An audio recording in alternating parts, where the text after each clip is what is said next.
In the year of 1947, the British decided to leave India, but just before they packed their bags, they had made India bleed even more by pushing it into a deadly civil war.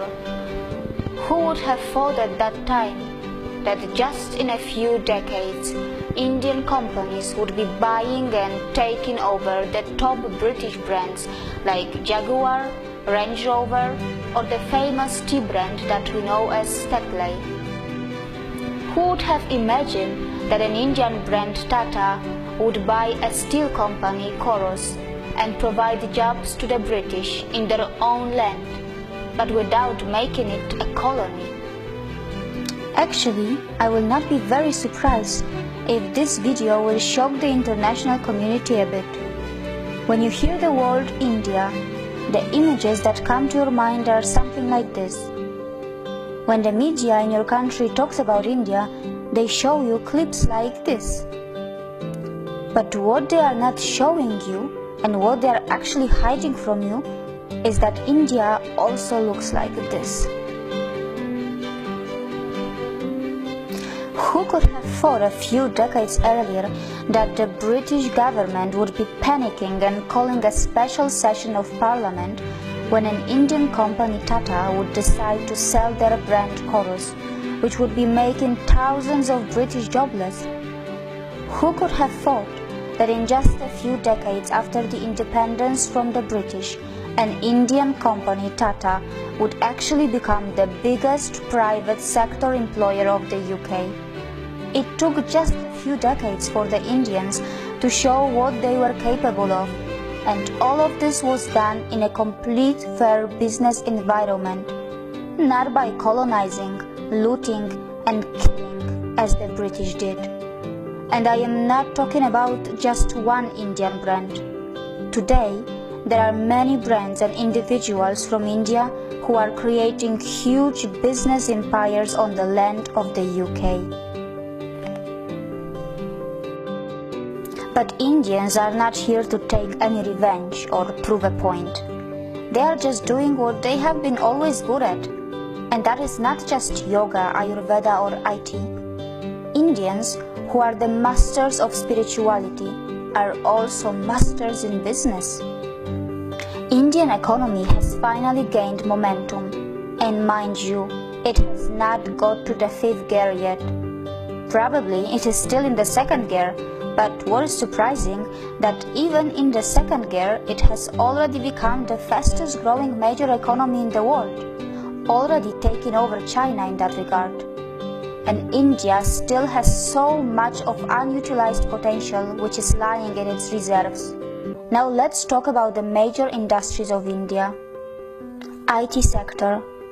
India is the world's largest sourcing destination for the information technology industry, accounting for approximately 67% of the 124 to 130 billion US dollars market. India ranks 3rd among global startup ecosystems with more than 4,200 startups. Science and technology. India, a country which is a nuclear power, also ranks 3rd among the most attractive investment destinations for technology transactions in the world. The Indian Space Research Organisation, ISRO, has completed its mission of developing India's independent navigation system by launching Indian Regional Navigation Satellite System, which means India has its own version of what in the West we know as GPS. India is constantly helping other countries like Singapore, Germany, UK, and many more to launch their satellites as well.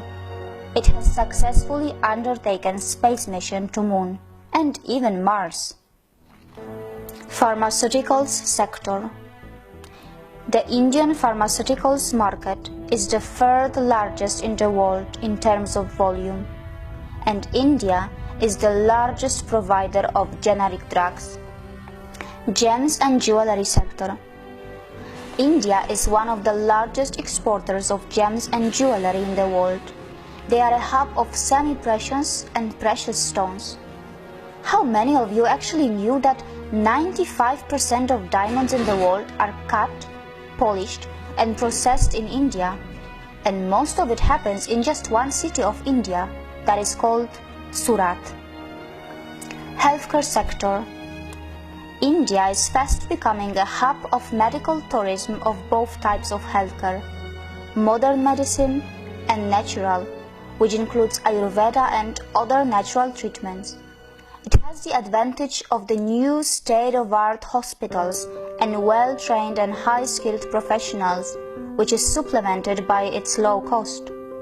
The cost of surgery in India is about 1/10 of what in the US or Western Europe. India is a top destination for you, whether it's about natural treatments, a heart surgery, a cosmetic surgery, or a dental treatment, which your country's natural insurance may not be covering. Real estate sector. India is building future cities of the world with a massive plan of building 100 smart cities. To give you an example, over 5 million homes are under construction just in the National Capital Region of India.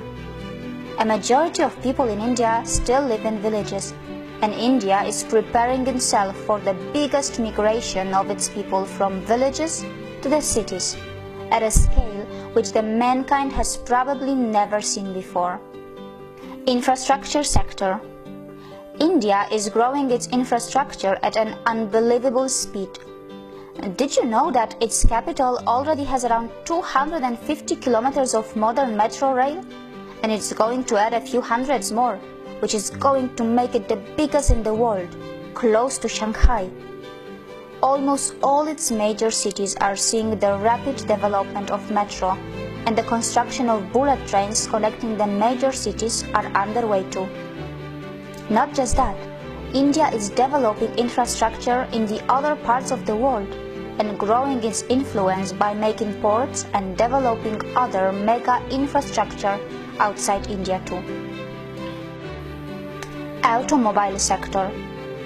Apart from all the international companies which are lining up to make the most of India's automobile market, which is literally exploding, India's own brands are not far behind. From the premium brands of Jaguar and Range Rover to the cheapest car Tata Nano, India has it all. You will be surprised to know that India has a long list of its own automobile brands like Mahindra, Hero, TVS, Ashok Leyland, Bajaj, Force Motors, Eicher, just to name a few. Hero is the world's largest manufacturers of two-wheelers. Mahindra are another big name who were very close to the acquisition of Alfa Romeo a while ago. Agriculture sector. India is the largest producer, consumer and exporter of spices and spice products. It is also the source of the delicious mangoes, pulses and famous basmati rice that is known for its taste and fragrance around the world. The good news is that the northeast part of India has its agriculture based on the traditional organic farming, which has been untouched by the failed scientific experiments of fertilizers and genetic seed modification. How many of you actually knew that India, which is nearly half in area of China, and the US actually has more arable land than China and is second largest in the world, only marginally behind the US?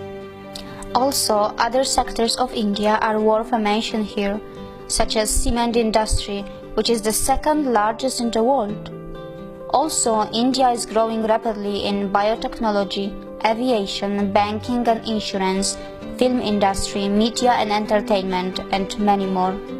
It is also a big exporter of textiles, which includes finest silk, pashmina, leather and marble. Besides, how many of you actually knew that some of the top brains in the world are either Indian nationals or of Indian origin? Sundar Pichai, an Indian who has studied in the Indian Institute of Technology, is now the CEO of Google. Satya Nadella, who is the CEO of Microsoft, is a graduate from Manipal Institute of Technology in India. The CEO of Adobe Systems is also an Indian, and his name is Shantanu Narayan. And these are just a few names. There is a long list of global CEOs from India. So no matter where you are in the world, whatever country you may belong to, whether you are a young boy or a girl in a primary school or a college, you must know that sooner or later you will have to have something to do with India. And it is inevitable because India is fast establishing itself as a top 3 economy of the world, and its true potential is even bigger than that. So it's better that you start educating yourself about the rising economic powerhouse that we know as India, because your future belongs here too. And as I have said earlier, India is not just developing, India is reclaiming. See you again.